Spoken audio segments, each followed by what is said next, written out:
இறையேசுவில் பிரியமானவர்களே, மார்க்கு நற்செய்தி அதிகாரம் 7 1 முதல் 13 வரை உள்ள இறைவார்த்தையை சிந்தித்து தியானிப்போம்.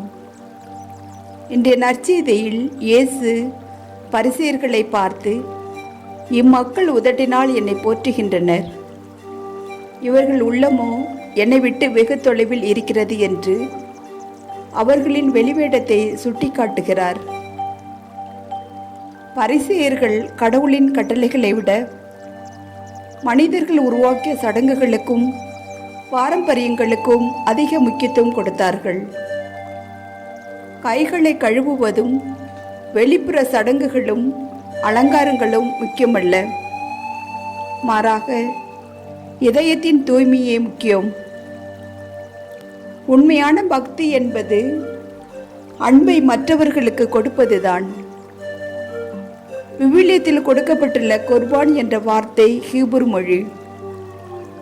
குர்பான் என்ற வார்த்தையின் பொருள் காணிக்கை அல்லது அர்ப்பணிக்கப்பட்ட பொருள்.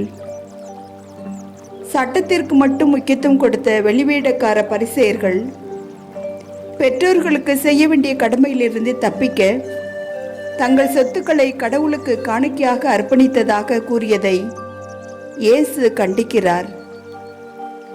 அன்று மட்டுமல்ல, இன்றும் வயதான பெற்றோர்களுக்கு அதே நிலைதான்.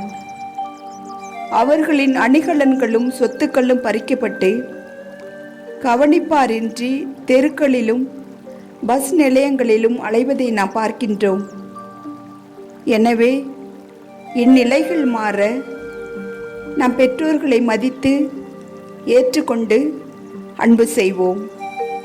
வெளிப்புற வேடத்தை களைந்து தூய்மையான உள்ளத்தோடு ஆண்டவரை வழிபடவும், பெற்றோர்களையும் மற்றவர்களையும் அன்போடு ஏற்றுக்கொண்டு பணிபுரியவும், தூய்மையான உள்ளத்தோடு வாழ அழைக்கின்ற இயேசுவின் பாதையில் பயணித்து